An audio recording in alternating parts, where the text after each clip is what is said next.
पर गाजा में आज से लागू होगा सीजफायर। 1 मार्च तक चलेगा गाजा में सीजफायर। गाजा में 15 महीने से चल रहा युद्ध खत्म हो रहा है। इजराइल कैबिनेट ने सीजफायर को मंजूरी दे दी है। शनिवार को ही हमास के साथ सीजफायर डील को मंजूरी मिली है और सीजफायर डील में कतर ने अहम भूमिका निभाई। चूंकि ये सीजफायर को लेकर जो भी बातचीत चल रही थी कई हफ्तों से, वो कतर की राजधानी दोहा में चल रही थी और इसमें कतर ने मध्यस्थता की। अमेरिका का भी रोल था और अमेरिका, कतर और मिस्र की मध्यस्थता के बीच इजराइल और हमास के बीच बातचीत हुई और इस सीज फायर डील को सील किया गया।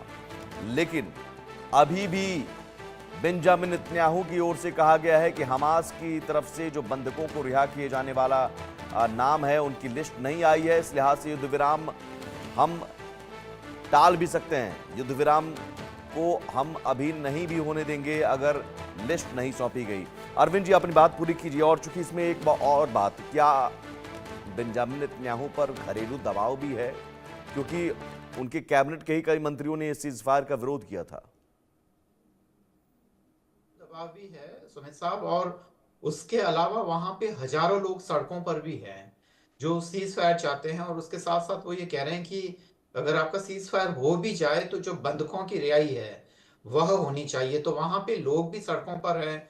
खासकर वहां यूनिवर्सिटीज, इंस्टीट्यूशंस में प्रोटेस्ट हो रहे हैं काफी बड़े पैमाने पर वहां के जो कुछ जो राइट विंग पार्लियामेंटेरियन हैं उनका भी दबाव है। और वो कह रहे हैं कि यह पक्का होना चाहिए कि भविष्य में ऐसे कभी कोई हमले ना हो, किडनैपिंग ना हो, और हमास को पूरी तरीके से नेस्तनाबूद करना हमारा टारगेट होना चाहिए। तो नेतन्याहू दरअसल अलग अलग मोर्चों पर जूझ रहे हैं और खुद उनकी पार्टी के अंदर भी बहुत सारी चीजें जो पॉलिटिक्स चल रही है। अब मुश्किल लग रहा है कि शायद बेंजामिन नेतन्याहू को दोबारा से पार्टी अपना लीडर भी चुने। इस बीच में उन्होंने एक बहुत बड़े पैमाने पर लोगों का नरसंहार किया है।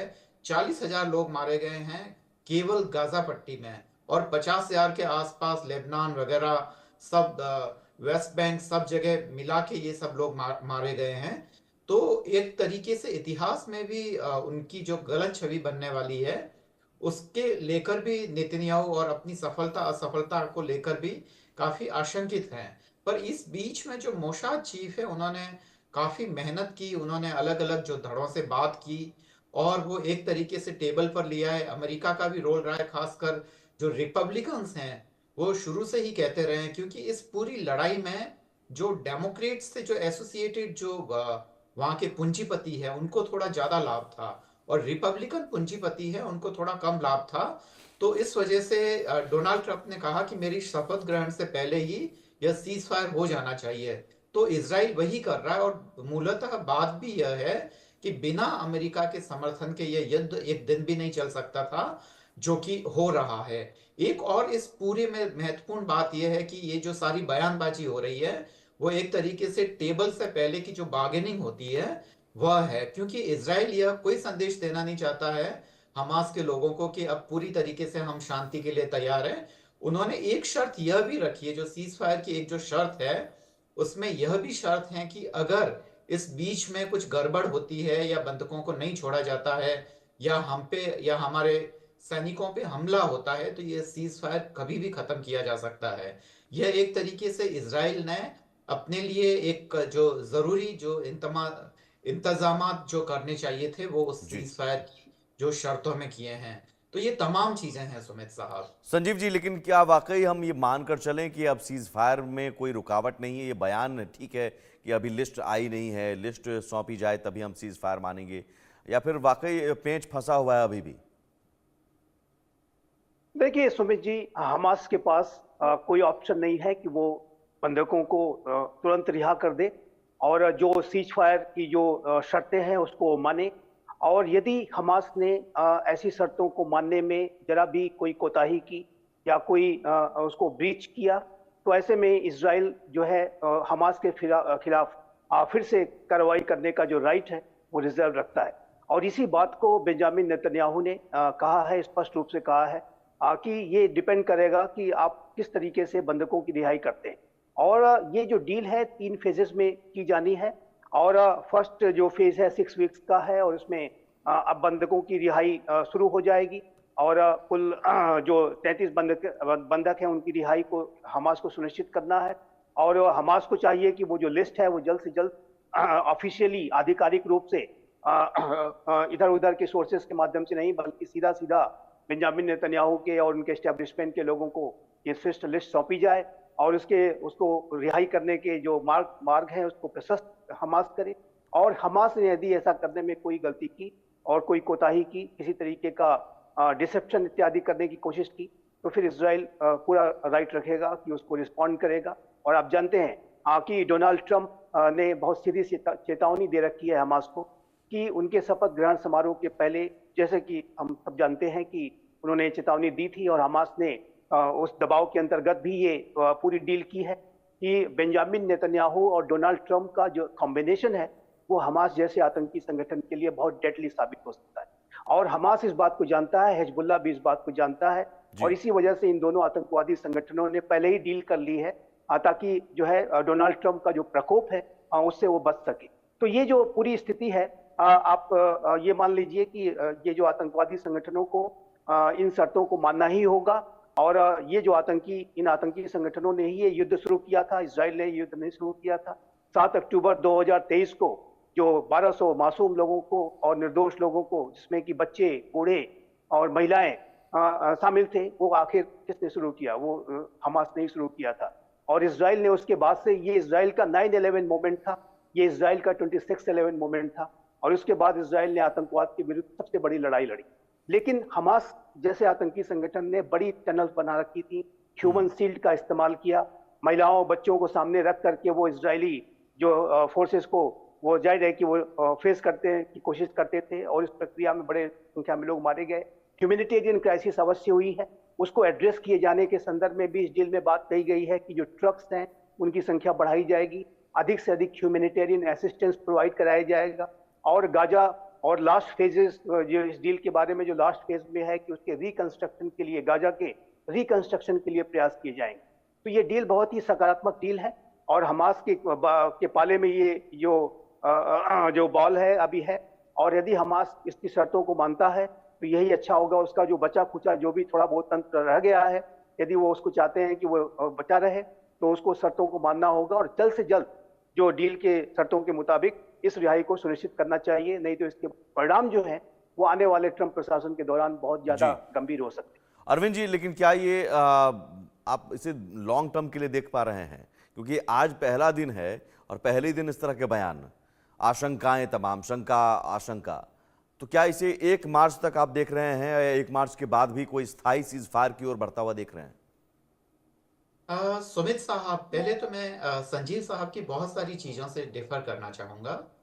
पहली बात तो ये है कि डोनाल्ड ट्रंप ने ये जो युद्ध बंद करने का जो बयान दिया था वो दरअसल उस समय इलेक्शन का दबाव था। और आप जानते हैं कि जो अमेरिकन लोग हैं वो काफी सजग हैं और वो ये नहीं चाहते हैं कि ऐसे जो किलिंग्स के जो आरोप है वो इतिहास उन पे लगाए। तो वहां का काफी जो बुद्धिजीवी तबका था और वहां के जो स्टूडेंट्स वगैरह थे इस युद्ध के खिलाफ थे। तो उसमें उन्होंने ईरान की सरकार को दरअसल चेतावनी दी थी कि यह युद्ध बंद हो जाना चाहिए। तो पहले तो हमें इस चीज को देखना पड़ेगा। दूसरी बात ये कि यह कहना कि जो हमास को उसकी सजा भुगतनी पड़ी, तो बात यह है कि जिस उद्देश्य के लिए यह युद्ध शुरू हुआ था, बंधकों को छुड़ाना, वो तो अभी तक हासिल नहीं हुआ। और आपने 40-50 हजार बेकसूर नागरिकों को मार दिया, और वो भी तब जबकि अच्छा उसमें छोटे छोटे बच्चे हैं, मासूम बच्चे हैं। इसमें से एक 7 साल का जो लड़का है वो अपनी बहन को वहां हॉस्पिटल में एकदम खून से रंगे हुए में हॉस्पिटल पहुंचा रहा है। तो यह सब चीजें तो अपनी जगह पर हैं ही।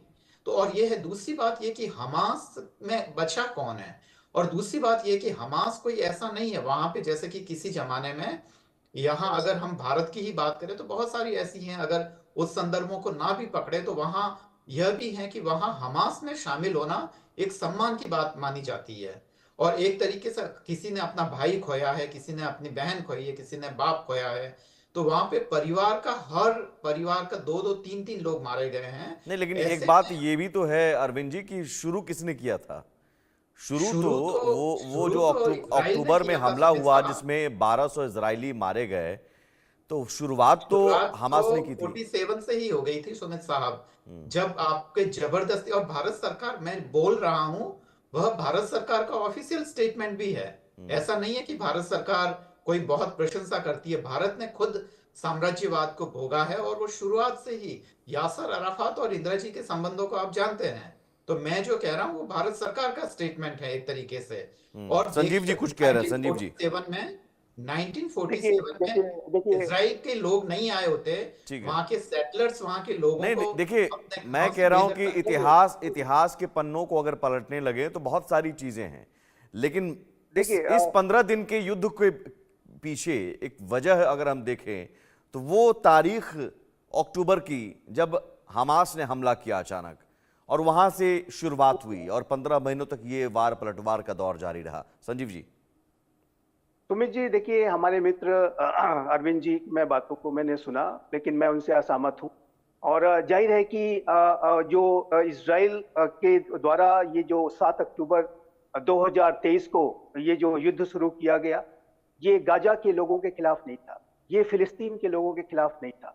और इसका लक्ष्य बंधकों को रिहाई तक ही नहीं था, बल्कि इसका लक्ष्य था हमास को पूरी तरह से समाप्त करने का। और इजराइल के प्रधानमंत्री बेंजामिन नेतन्याहू ने 7 अक्टूबर को इस बात का संकल्प लिया था कि वो हमास को फेस ऑफ द अर्थ से मिटा देंगे। और हमास ने जो जिस तरीके की मासूम लोगों को, निर्दोष लोगों को, बुजुर्गों को, महिलाओं को जिस तरह से टारगेट किया, 1200 लोगों से भी ज्यादा की संख्या में लोगों को मारा। और साथ ही साथ बहुत सारे लोगों को, 251 लोगों को बंधक बना के ले गए। जैसा कि मैंने कहा कि ये इजराइल का 9/11 मूवमेंट था। ये आतंकवाद के विरुद्ध इजराइल की लड़ाई थी, न कि गाजा के लोगों के खिलाफ थी, न कि फिलिस्तीन के लोगों के खिलाफ थी। और देखिए एक बात मैं सुमित जी बहुत स्पष्ट रूप से कहना चाहता हूँ, हमास के द्वारा ये जो हमला किया गया 7 अक्टूबर को, ये हमला कब किया गया? तो 2007 से हमास ने गाजा पर शासन शुरू किया था, और इजराइल ने पूरी कोशिश की कि हमास के साथ कोऑपरेट करे, हमास के साथ एक बेहतर तारतम्य बना कर रखे, एक संबंध बना कर रखे। लेकिन 2007 के बाद 2024 में इजराइल के ऊपर यह हमला इसलिए किया गया ताकि इजराइल की जो अरब राष्ट्रों के साथ जो बातचीत की प्रक्रिया चल रही थी, सुन्नी अरब राष्ट्रों के साथ, यूएई ने उसे रिकॉग्नाइज कर लिया था, बहरीन ने उसे रिकॉग्नाइज कर लिया था, सऊदी अरेबिया भी उसे रिकॉग्नाइज करने जा रहा था। एक पीस प्रोसेस चल रही थी, एक डायलॉग एमंग सिविलाइजेशन चल रहा था अब्राहम एकॉर्ड को साइन हो जाने के बाद। उसको तोड़ने के लिए ईरान की शह पर यह बहुत बड़ी साजिश रची गई ताकि क्लैश ऑफ सिविलाइजेशंस को बढ़ाया जा सके, सभ्यताओं के बीच में टकराव को बढ़ाया जा सके, यहूदियों जी। यहीं पर चूंकि वक्त खत्म हो गया है, मैं यहीं पर खत्म करना चाहूंगा, लेकिन एक बात है, देखिए अपनी अपनी राय हो सकती है, अपने अपना नजरिया हो सकता है, और इतिहास में किसकी क्या गलती है ये देखने को लेकर भी अपना नजरिया हो सकता है। लेकिन मौजूदा स्थिति ये है कि जैसा कि प्रधानमंत्री नरेंद्र मोदी कहते हैं कि किसी भी समस्या का समाधान युद्ध से नहीं हो सकता है, शांति से, बातचीत से। तो वो कम से कम बातचीत की कोशिश अब शुरू हो गई है, और ये कोशिश सही दिशा में होती रहनी चाहिए, बजाय कि युद्ध से किसी का भी भला नहीं हुआ है। ये बात ज़रूरी है कि चाहे गलती किसी की भी हो, सज़ा आम जनता, बेकसूर लोग ही भुगतते हैं। बहुत शुक्रिया संजीव श्रीवास्तव जी, बहुत शुक्रिया अरविंद जी इस चर्चा में हमारे साथ जुड़ने के लिए। यहाँ रुकते हैं एक छोटे से ब्रेक के लिए। ब्रेक के उस पार भी खबरें जारी हैं।